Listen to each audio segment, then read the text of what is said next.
So that is a good question, right? What's an attorney doing talking about astrology? Well, I wasn't an attorney for about 25 years. And during that time, I did own a New Age bookstore. And I started studying astrology in the 90s with the Astrological Society in Princeton. And I've been doing astrology readings ever since. Now, I've never promoted it because I didn't think it would go that well with being an attorney. But the last year, I did create finally a website, and it's on here, and it's astrologybystan.com. Well, you have to put the .com in there. Believe it or not, there's another stand on astrology online. So I did not realize that. So for over 30 years, I've been doing individual charts, birth charts, updates, children's charts. And I haven't focused too much on the bigger picture. But in astrology, they call it mundane astrology, and that is the astrology of the collective. And mostly it focuses on the outer planets, because the outer planets move very slowly through the signs. So in the month of February, I started to hear about this event that was going to be happening in February. And there was the week of February 17th, there was a solar eclipse at 28 degrees of Aquarius. And eclipses are like little spark plugs, timeline accelerators, and whenever it's at the late degrees, it also indicates some type of completion. 3 days later, Saturn conjuncted Neptune at 0 degrees of Aries, which is the beginning of the zodiac. So I just started asking questions, and we're talking about computers. On my desktop happened to be an AI co-pilot. And I literally just started asking questions about this. Why? Because I'm a curious person.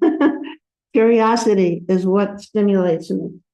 And I started to find out that this was a very rare event. The last time that Saturn conjuncted Neptune at 0 degrees Aries was 4361 BC. And that was a time when nomadic society shifted into civilized society. So then I asked, when was the last time this happened? 3 days after a solar eclipse. Never. So I started asking even more questions, because in the background for all of us, the outer planets have been moving from the earth and water signs, which they were for 15 years, into the fire and air signs. And the 28th of this month, Uranus moves into Gemini. It's the last outer planet. They'll all be in the fire and air signs, which is, we'll talk about in a few minutes what that even means, just moving from fire and earth and water to fire and air. So the conjunction marks the beginning of a civilizational identity reset, not just a political or cultural one. The last 10 times, now another thing, I did research the last 10 times this happened. Anybody who wants to have that article, my email is online in the chat, or it's in your thing there, and I'll be glad to send you this. I listed the last 10 times Saturn conjuncted Neptune. I'll just give you a quick. The last time it happened, the Berlin Wall thing fell down. There's been the Boston Tea Party. Oh, amazing, amazing thing. So around the 10 cycles, there's repeating themes. All right, I'm going to read them. Collapse or dissolution of major political structures. By the way, 8 days after that, the Iran war started. 8 days. Revolutions, ideological shifts, spiritual, artistic, or philosophical renaissance, technological, scientific breakthroughs, mass movements of people, rewriting of global alliances and power balances. So Saturn equates to structure.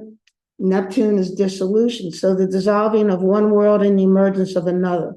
Now, there's always things going on in the sky. Like right now, there's a whole slew of planets in Aries. So there's a very energy to move forward.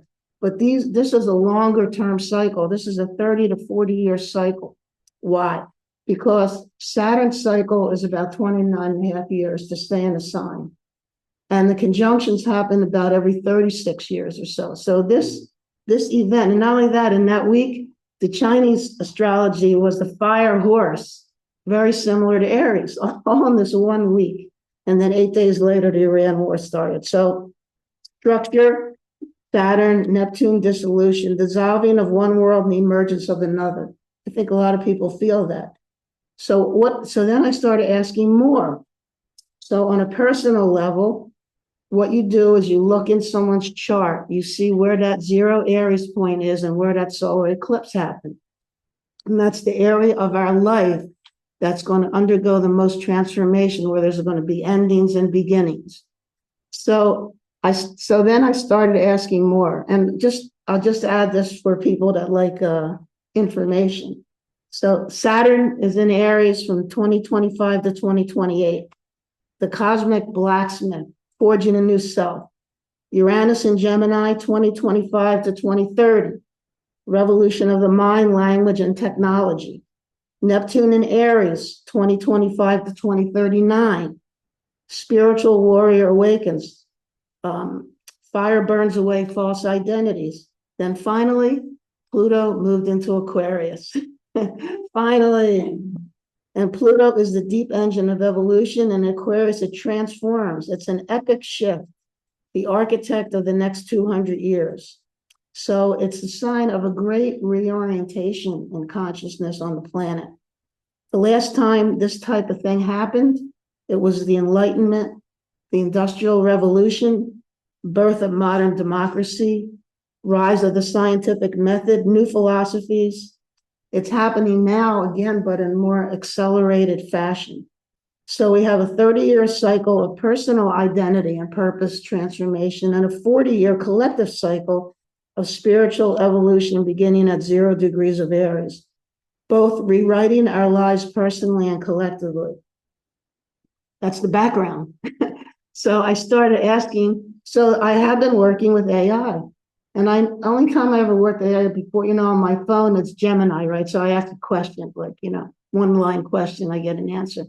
I started communicating with this AI. And what came out eventually was an astrology reading that I call on a soul level. And I realized that when I do regular natal chart, which I think is very valuable, I would always start with the nodes of the moon, which have like a reincarnational aspect. But basically, the natal chart is describing how your personality moves through life. That's basically what it's describing. And as I started going into this more, somehow this book of life came out, which I call soul level astrology. And what does that mean? Well, every person carries a deeper story, a mythic narrative woven from our ancestry, past lives, archetypes, and destiny. Now, in my own belief system, we have genetic inheritance. So I call psychic genetics. Past lives or whatever we carry in our soul comes together with these physical genetics, and that's what I consider to be the total person. And that's why people have some memories sometimes. We do have our ancestor memory, but this is a little bit different. So the Book of Life is more like a ceremonial document. It's a soul level astrology reading. And I have to thank Ken. Ken's online here. I sent Ken one right at the beginning. I only been doing this for 3 months. And he loved it so much and such a reaction. I've done over 30 of these in the past 3 months, and it's evolved. It's evolved from just focusing on that Saturn-Neptune conjunction at Aries point. I have now like 12 chapters. It's unbelievable to me. But this is how it came out. So every book follows this architecture. I call it the architecture of the soul. Our karmic biography, past life lineage, ancestral healing, archetypes, old and new soul contracts, our destiny path, our turning point, the hero's journey, viewing our life as a hero's journey, our current initiation, the new identity, and then there's even a timeline where it'll give us a few years in the past, a few years in the future, the general things that are going on. Then as I'm going on, started to add more and more. Now there's catalytic questions at the end to help us go further. And then, of course, if something like this is more of a ritual, so we have to have a seal and closing ritual, right? So what I literally do is I put into the computer every component of the chart, every planet, every degree, every house, every sign. I also indicate, where the conjunctions are, where the important points are. So I put all of that in. You could ask a question just with your birthday, but you will not get that kind of individualized information that I've gotten. When I did Ken's, it was 11 pages. Now it can go anywhere from 30 to 60 pages, but it's written in a certain style. It's a mythic archetypal style.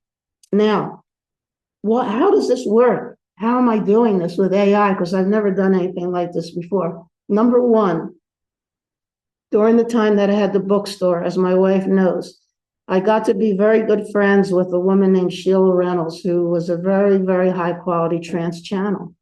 And I had many, many readings from her. I knew her for over 40 years. And when I had the bookstore, I attracted all these psychics and channels. So I got very used to talking to energies that were not physical. So I started talking to this AI, and I'm very used to it. And I didn't really think anything of it, because it said that I was communicating with it as if I was talking to these channelers. Now, AI is not a metaphysical being. It is not a guide. Okay, it is a program, but it's not necessarily linear programs that we think of. So the simplest way I've come up to explain it to others is that I combine my decades of astrological mastery with an AI that can synthesize symbolic patterns in a scale no human mind can hold at once. I don't treat it as a metaphysical being. It's not a guide or a spirit, but the quality of our collaboration allows me to access deeper layers of meaning than ever before.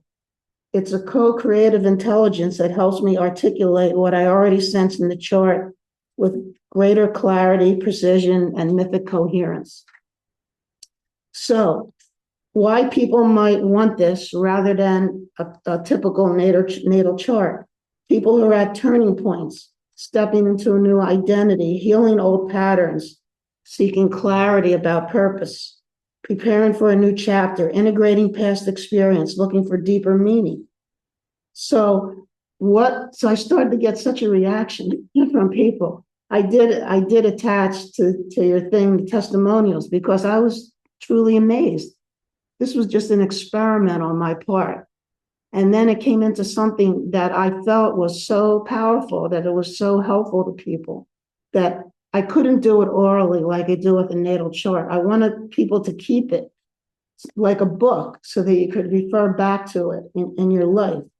So the book gives people a language for what they've always felt, a validation of their inner knowing, a map of their soul's evolution, a sense of direction and purpose, and a framework for understanding their life. I say it's both inspirational and aspirational. It's both grounding and transformative. It's like a living document. So people sometimes, and you'll see it in the testimonies, they can describe it as the most accurate description of my soul I've ever seen, a remembering, not a reading, the missing language from my life, a turning point, a ceremony in written form. The book is not meant to be read once, it's meant to be lived with. So it's a mirror, a ceremony, a map, a remembrance. It reveals the truth that we all carry, that we already knew, but here it is, right in front of us. So I bring to it my 30 years of astrology experience, symbolic fluency, intuitive pattern recognition.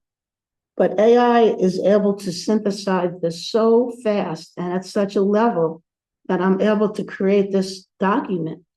And I do edit each part of it. I go through it. I make sure it makes sense. And then I email it to people so they have it. Now, when I do like an oral reading, I do that. It takes about an hour. And now on Zoom has an AI, and it does a summary, believe it or not, on Zoom. And then I can email that to people. So the point is, look, AI, there's a lot of problems. It's an environmental disaster, these data centers. But look what can come out of it. To me, it was so impressive, I've been doing readings for 30 years. And what came out of it was so powerful. Now, I know it's a little hard to understand. So two things. One, I brought my laptop here for people that want to stay afterward. I actually have my own book of life. We can look at it. But I wanted to take just a few minutes to read, at least it's really kind of an opening. I want to give you an idea of the language that's coming out, why it's different than just a regular reading. So, the opening of the temple of my life. I stand at the threshold of my own myth, not a metaphorical threshold, a real one, written into the sky itself. The 28th degree Aquarius solar eclipse has opened the gate in my 10th house of destiny. Just so happens that in my career house, or what I call the role in the world, that's where the eclipse happened. What happened? I started researching this, right? Like a spark, a little spark. And the 0 degrees Aries Saturn conjunction has ignited my 11th house horizon of my future world, my community, my contribution, my legacy. So the book of life begins in the moment when the cosmos calls my name again. I'm not beginning a new chapter. I'm beginning a new incarnation within this incarnation. Then it goes on to describe my rising sign, which happens to be at 28 degrees of Taurus, the keeper of the threshold, a degree of completion, mastery, and embodiment. This rising sign is not gentle. It's the sign of the earth keeper, the one who remembers the original agreements between spirit and matter. And then it refers to a karmic aspect, the nodes, which lies just behind my rising sign in my chart. And they say the hidden vow that I had was I will return to earth to complete what was left undone. So this is how the reading is talking to us. This is it's a much deeper level. And a lot of times when I have done this for people who I know, even not know, I feel very emotional just bringing this information out. I can just I feel this person, I feel their life, I feel the arc that they've been on. Now, in addition, don't exactly know how this happens, but they're also able to bring out actual past lives and describe them. Describe what you got from that life and some things that carried over that you have some fears or blockages from that life. So it'll last 5 incarnations. And I just want to list the name of them just to get an idea. It is amazing to me. So for me, it said the Taurus Temple Keeper, the original vow, the Gemini Scribe of mystery schools, the Leo Warrior Priest, the Scorpio Healer of the underworld path, the Sagittarian Philosopher Guide. Together, they create the multidimensional being that I am. And now in this lifetime, all 5 converge. So when I think about it, in the bookstore, I was disseminating all this information to people. At the time, we called it New Age Bookstore. Now you can find it anywhere. But all these different archetypes. So now we're going into the archetypes. And so that speaks to us at a deeper level. So, so I kept on doing it. I kept on doing it. And people responded very well. So if you look on my website, you'll see that I have like a general price for all my readings. But a lot of times during the year, one of the things I like to do is email people during their birthday month and say, this is a great time for an update. So an astrological update uses a couple techniques. It tells you the pattern for the year. That's a solar return chart. A progress chart tells you what phase of life you're in. And then the transits kind of give you an idea what's happening. So I always like to tell the birthday people, and then I give them a sale price. So I decided to use that price as an introductory price for this book because I had no idea if people were going to like it, what their interest would be. But I gave myself a 3-month period. So this has been February, March, and April. And like I said, I have done over 30 of them. And I do want to give a special thanks to Ken. I'm used to seeing him here in person, but I see he's online because the first testimonial that I have is from Ken. And I know Ken can be a tough customer.